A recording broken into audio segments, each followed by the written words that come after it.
Willie D Live.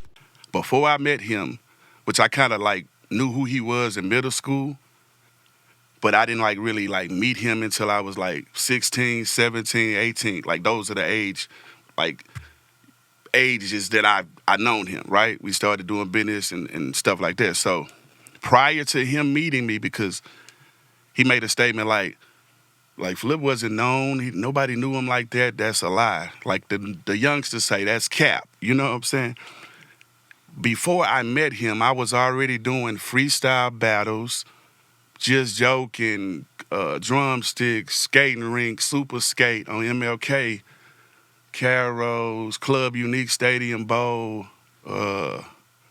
Oasis, Jamaica.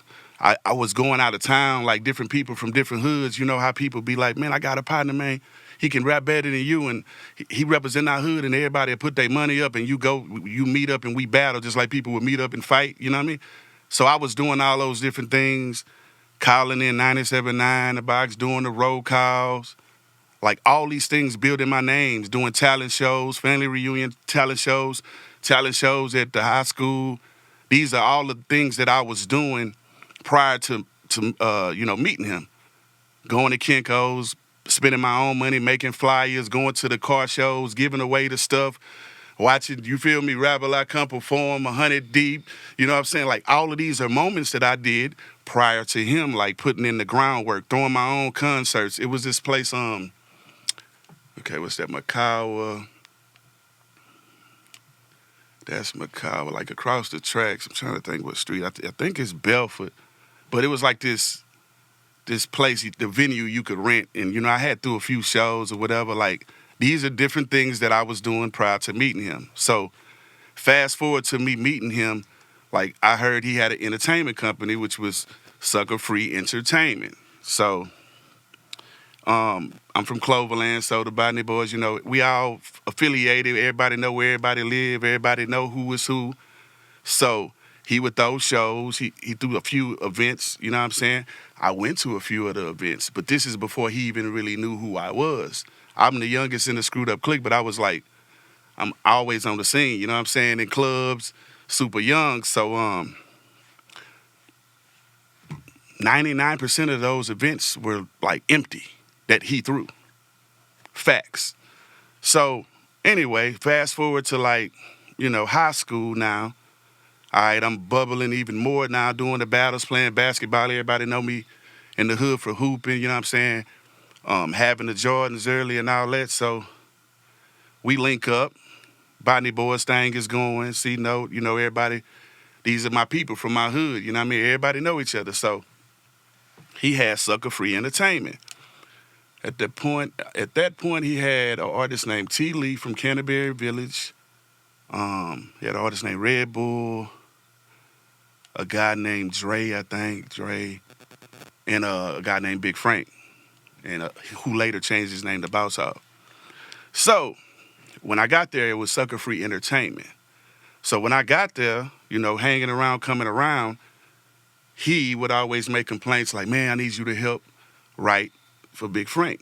You know what I'm saying? Even though he could rap, but his favorite rapper was Biggie. So a lot of his raps would kind of be in the cadence of Biggie or whatever. So he was like, man, hey, help him write some stuff. So if you go to the HSC album, we got a record called G's and Ballers. G's and Ballers, Ballers and G's. Real players cry low and we ride on threes. I wrote that hook. And my partner Jason was on there. R.I.P. to Jason. He got the first verse. I wrote a record for Boss Hog. What was it called? Blades and Spinners. This before Spinners even came out. This is probably between 9.7 and 9.8-ish. You know what I mean? So his was Blades and Spinners, Spinners and Blades. So anyway, I would help ghostwrite, write records and stuff, help mold Boss Hog, just help him with his shit because I've been doing music my whole life. My grandmother played the piano in the church. I've been in studios. I didn't come to him as an artist like, hey, teach me how to count bars. I record myself, pick my beats. I make beats as well. So I came there already a full package. It wasn't, no, you got to hold my hand. I already had the drive to go promote myself. I already. So you were self-contained. Yeah, exactly. So that's what it was. So we had a conversation. You know, he found out who my dad was and whatever, and he was like, "Oh, that's your dad?" I'm like, yeah, that's my dad. Big West. Yeah. You know, I'm like, yeah, that's my dad and stuff. So we started doing more business, and we had a conversation, and the conversation was like, hey, man, let's turn this into a label. I'm like, hey, let's make it Sucka Free Records. You got Sucka Free Entertainment, you throwing shows and all that, and you got a few artists that you know, putting out or whatever, or managing or whatever he was doing with them. I didn't know their business dealings. But I'm like, let's make it Sucka Free Records. So we agreed to do that because this logo here, look, this why I wore it. This is my logo, Clover G Records. I already was going to do Clover G Records way back then. I never, you know how you, like I say, you have a clique or something, yeah, we this, and you represent that, but you don't never trademark it until like down the line, but you been that clique before you made it official. So I put this on the back burner when he was like, let's partner up. I'm like, all right, cool, you my dad's childhood friend. Let me be in business with somebody that's connected to my dad, you feel me? So this seems like more like family. I'm like, let's do this like Baby and Slim. Let's go 50-50.